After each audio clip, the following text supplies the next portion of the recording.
munje hwe choba kesi nyina ba so mu no maboa munje hwe we ye fufu party fufu we ye tintim 6 match ada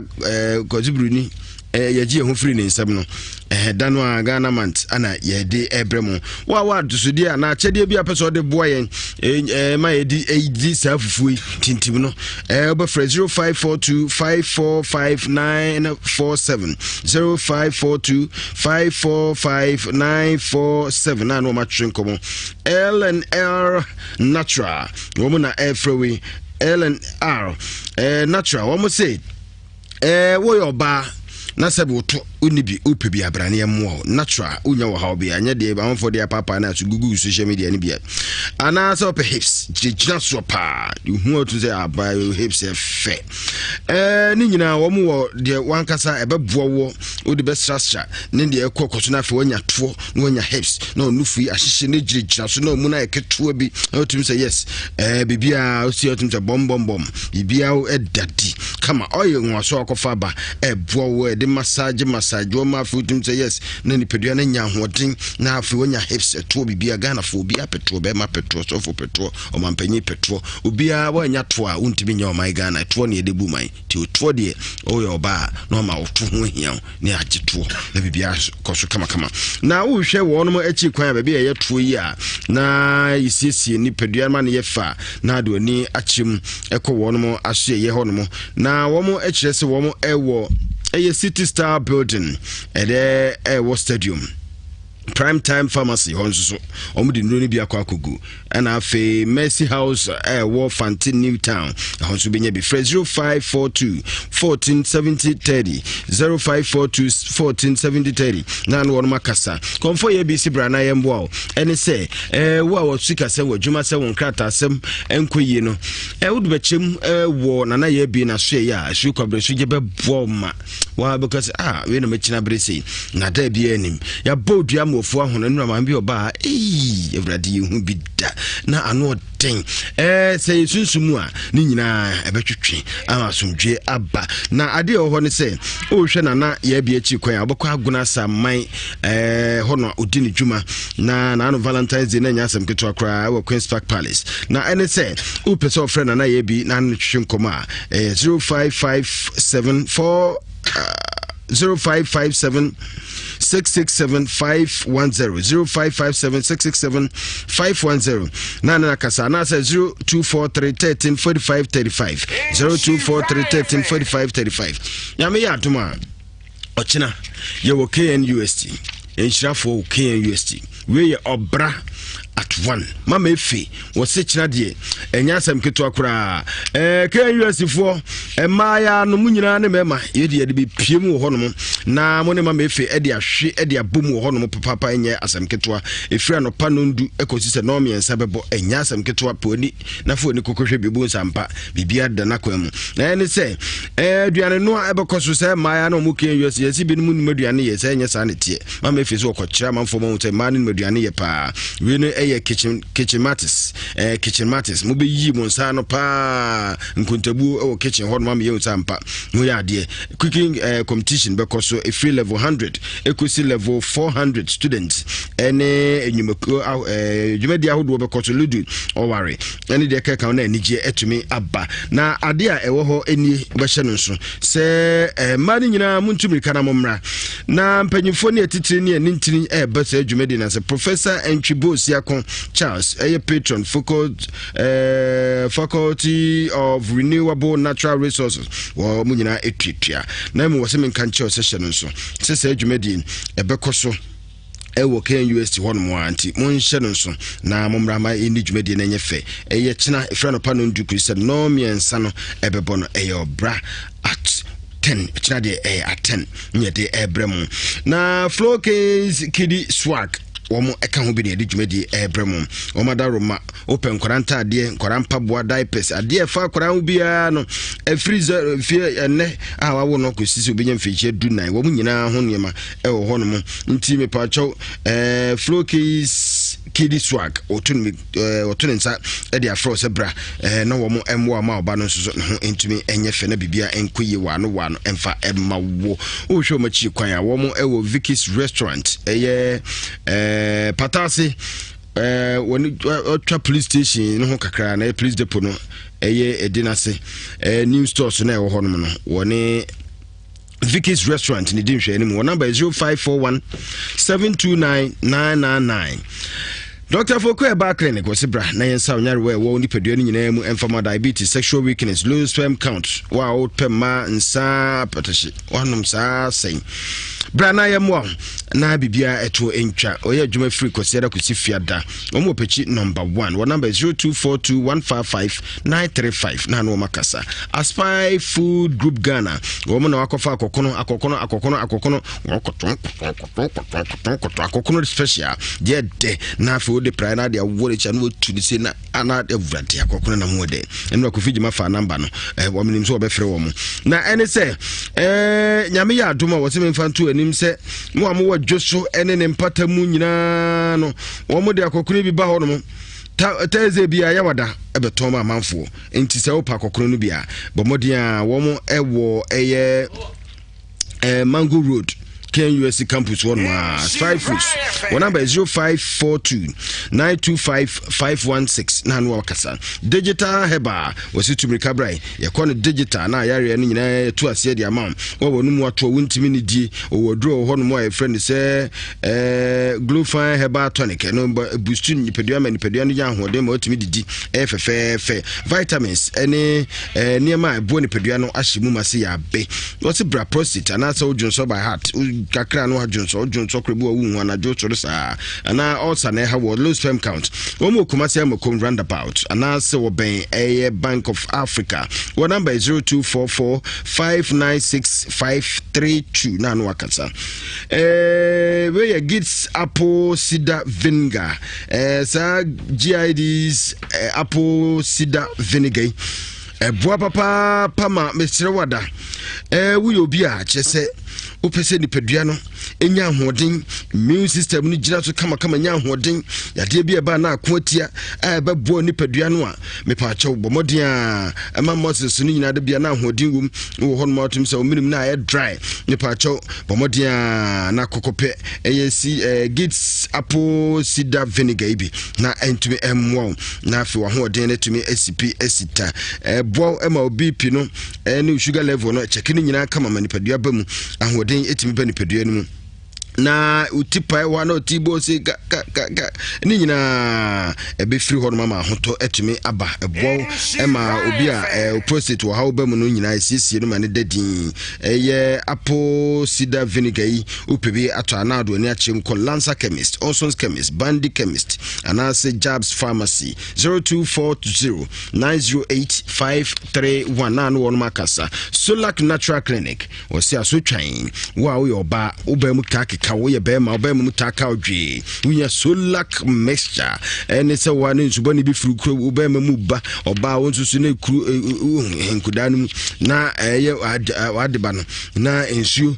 boni bi gu na nkaboni bi giram ni gina nkoye be ma bie no ope otwe baba ko na bofa no hwene se pawu bu nse boa okokra no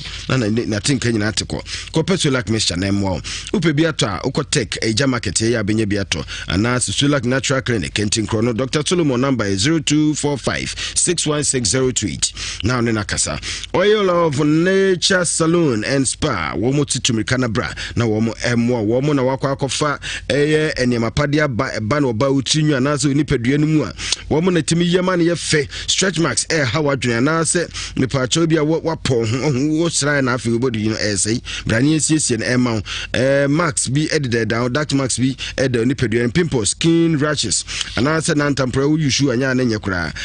utinyu ni ande bubu ana ye no ho bibio ho mepacho wo situmika na bra wo mo bo ema wo hips no 2 weeks per utuminya base 2 inches etimi side we can not just afi wo tonzo so no mutimi nyina kama afo ba to na finish kishi go jekie na bibia e kama na we nya panie bobia ye nkobo panie bobia nim one product a wo use nyina free USA no mo dia ba awode ebo manfo ope so no mo twetwe nkoma abomodia na frɛ wo no mo ewo 0544 253 9239 0554 ay number ya amoro so die LV 0554 253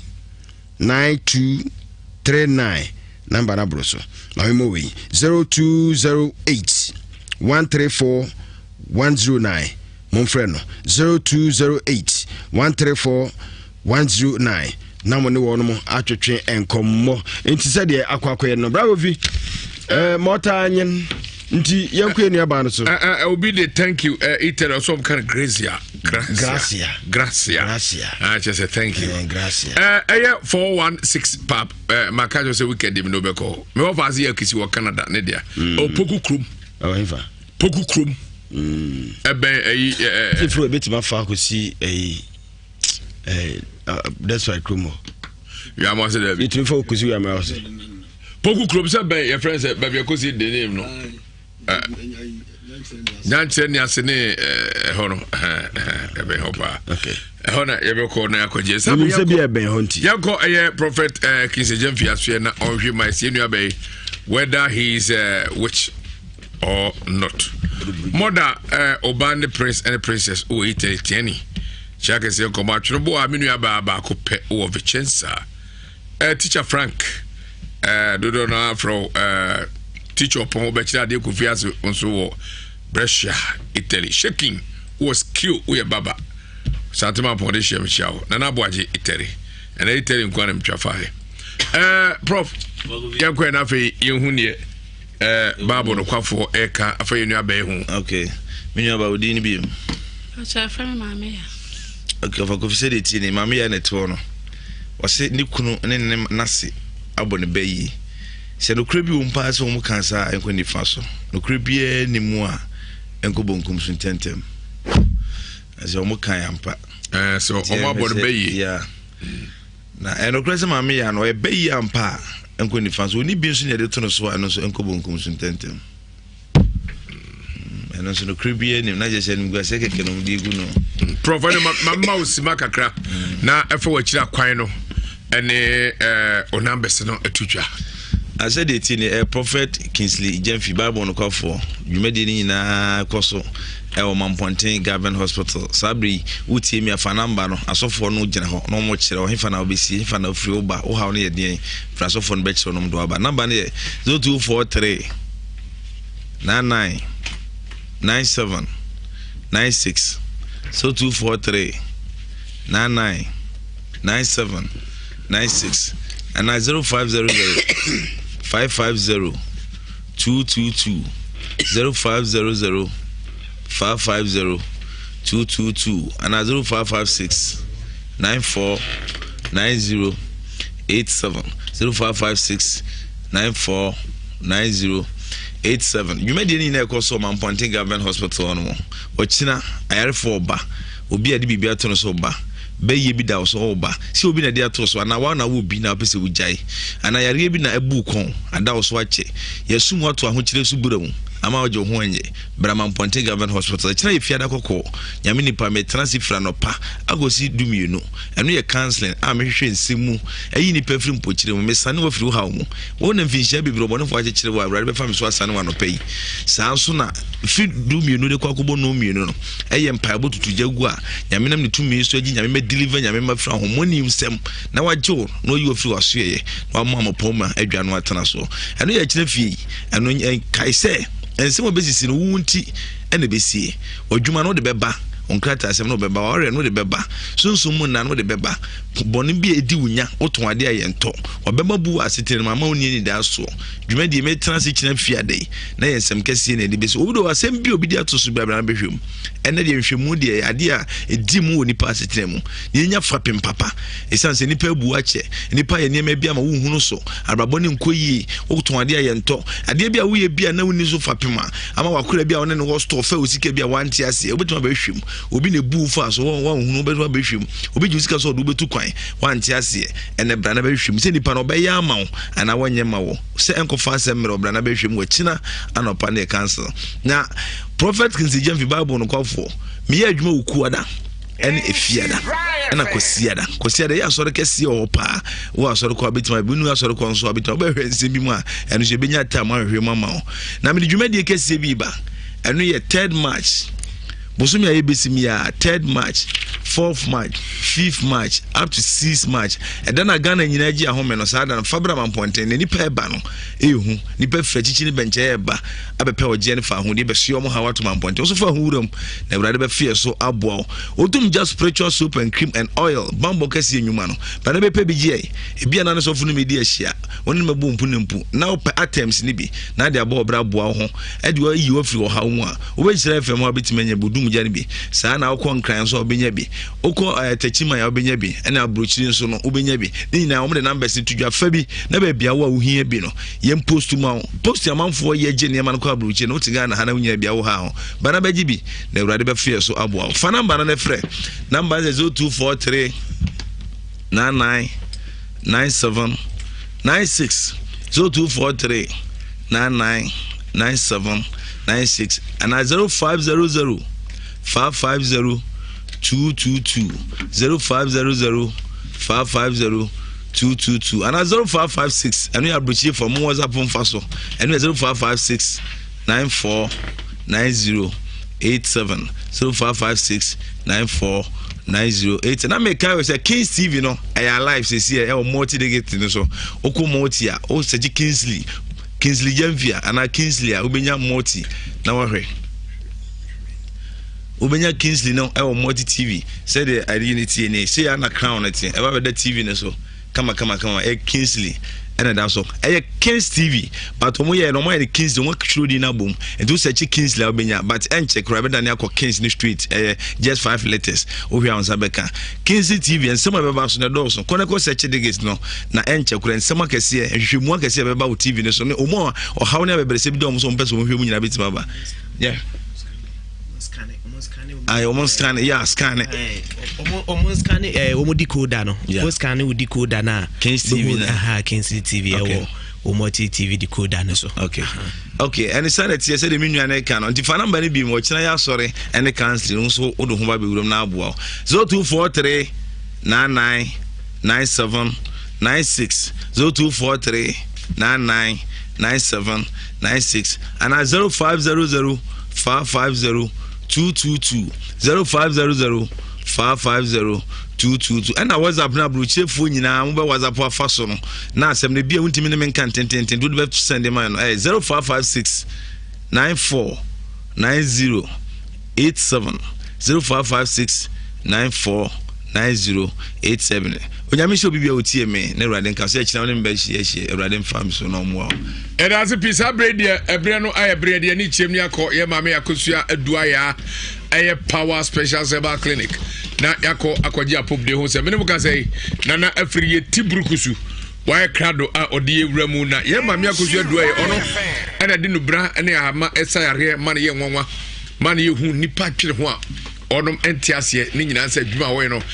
ano den papa na every miura na pom de yesu sie ye dodo na so yesu sie ye ya da na say faidi ka ewura mu na yi no